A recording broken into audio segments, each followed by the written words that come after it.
Cartels, joint profit maximization model. People of the same trade seldom met together, even for merriment and diversion. But the conversation ends in a conspiracy against the public or in some contrivance to raise prices. This was written by Adam Smith, one of the biggest advocates of free markets, in his Wealth of Nation in 1776. Types of collusion. We understand the reason why firms come into collusion. It is because of the nature of their trade. They are interdependent, and there is this fear of uncertainty which plagues them all through the business. So firms find it convenient to come some kind of an agreement where they could decide on price or output or quality or whatever they feel fit, which reduces their uncertainty. This kind of an agreement that firms come into is against fair competition, and that is why it is against free market competition. The free market competition we know works with the spontaneous interplay of forces of demand and supply, which allows the setting up of prices in the market. Now, there are trade associations, there are professional organizations who have some kind of an agreement among them, and they represent the body of professionals in a category, or they represent the firms in a particular category. Well, that is legal in the sense that it is known to the government, and inputs from these groups are often collected by the government to keep their interest in mind when policies have to be framed.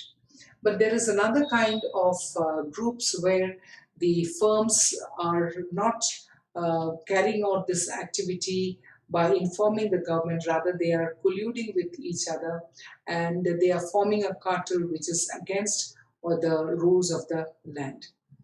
So that is this fascinating area of cartels and how they function. We have already done the classical oligopoly models, and we just started with the collusive oligopoly model.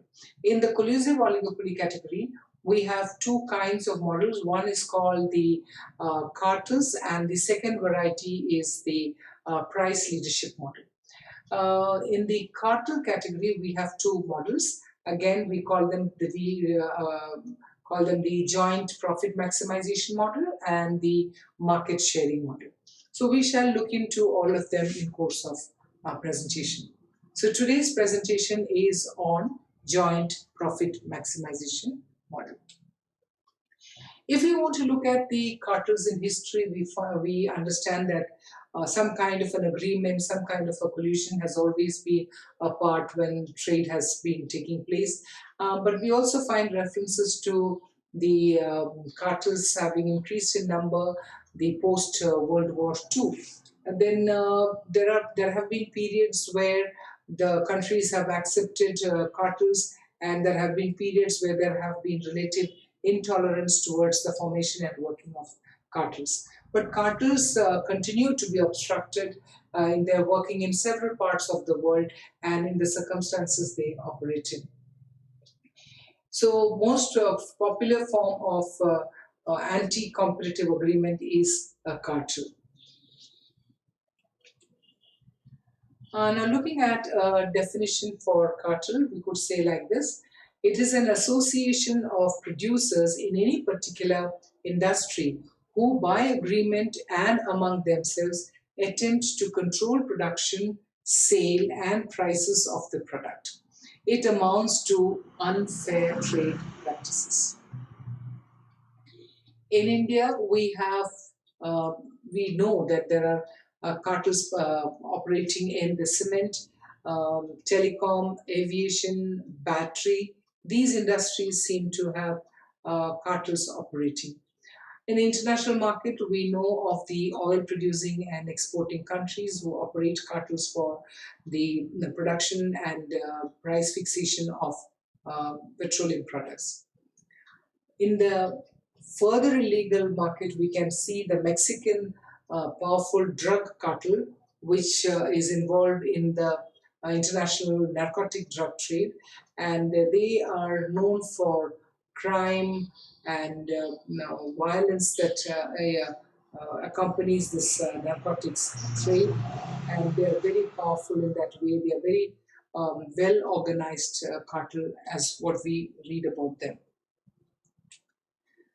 Now, what is necessary for these cartels to form, and what is that condition, economic condition that is necessary? First and foremost, we must understand that when cartels form, the firms participate in the cartel are able to sell their produce at a higher price than the non-cartel price. That is the biggest advantage for firms working in a cartel. And firms, the firms that operate in this cartel, also face inelastic demand. So until firms are experiencing inelastic demand, they are not interested in forming a cartel, because once they have an inelastic demand, they have the opportunity to increase the prices to the levels they feel fit. And then the other thing that we understand is that the firms who are part of the cartel also have a large share in that particular among the industry members. The other condition that we know is that there has to be significant barriers to entry to that particular industry. If there are too many firms, then there is no motivations to form a cartel, as much as there should be product homogeneity.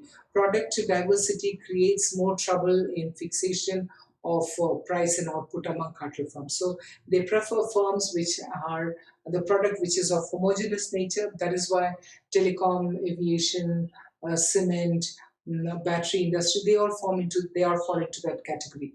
We also find that these products have got very few close substitutes. So all these conditions seem to further the idea of forming cartels. Now let's look at this joint profit maximization model. Assume that there are two firms. There could be more than two firms, just because we shall be using two firms in the diagram. I'm talking about two firms. So that is the simple reason. Now what we can do with the two firms is, or the few firms together, what they would do is, once they decide to form a cartel, they appoint a central agency, a sort of a central administrative agency. Now, to that central administrative agency is given the role of being a multi-plant monopolist. So that central agency will operate like a multi-firm monopolist, and that agency is given the complete authority, or they delegated an authority to that agency to decide on attaining the group profit, the prices, the output. All of this are delegated to the central agency. It is a central agency to work on behalf of the members of that cartel. So once the profits arise, even the profit distribution among the participating firm is done by the central agency. Now, to explain this, we can use three diagrams, and let's understand how this works. The central agency estimates the demand curve for the industry. How does this happen? Once the cartel is formed, each member provides the necessary information on cost, on revenue, on products, on demand. All of these informations are shared with the central agency. So central agency in that sense collects all the information and draws conclusion from the data that has been provided by the member firms. Based on this, the central agency frames the demand, estimates the demand curve, and also draws its marginal revenue curve. So the demand curve and marginal revenue curve is framed. Thereafter, the central agency has got now information on the marginal cost, on the cost curves of these firms. Based on the cost information of the firms, the central agency will now arrive at the marginal cost of production. So once the marginal cost of production is arrived at, then the central agency is now in the position of market demand information, on revenue information, on cost information, on product information, on the total output. All these information are there with the central agency. Now let us see the diagram. So we have three diagrams here: firm A, firm B, and the industry. Industry means the summation of the behavior of firm A and B, or the n number of firms together, will form what is called the industry. This is decided by this industry is decided by the central agency. Now, in this diagram, the third diagram, the industry diagram, you can see the blue demand curve, which is estimated by the central agency. And you can also see the MR curve, the red line, which is estimated by the central agency in response to the demand curve.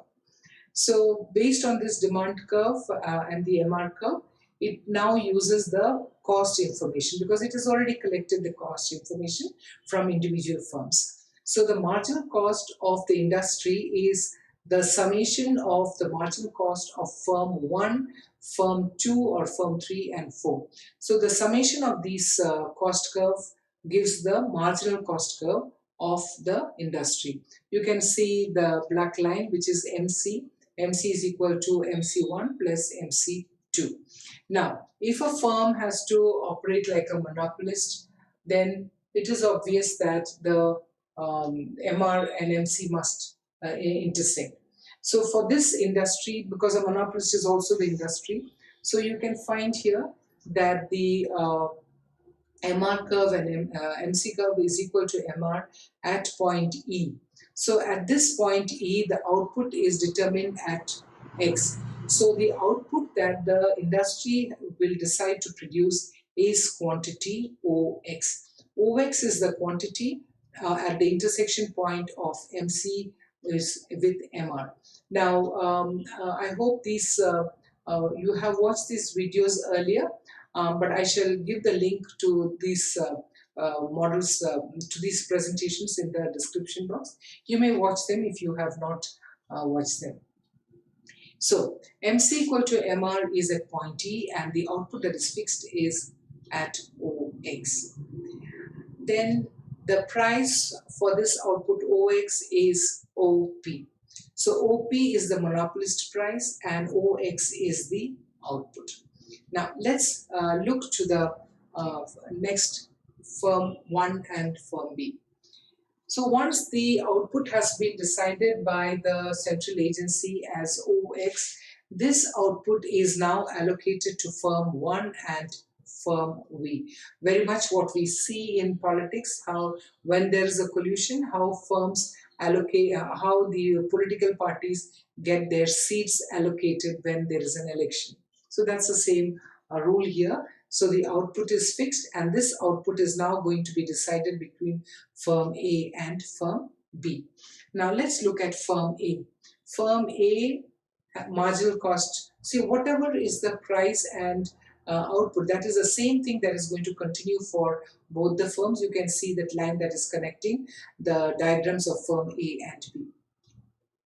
So the output for firm A will be at X1, E1, and the X1, and the point of intersection is at E1.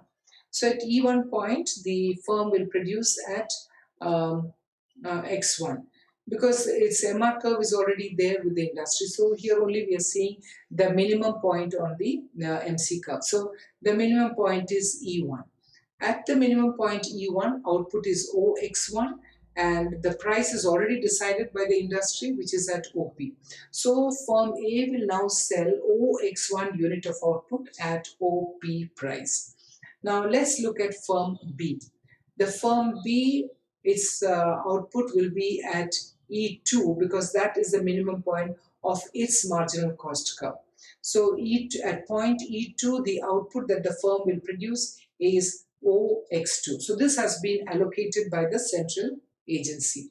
It will sell at the price OP.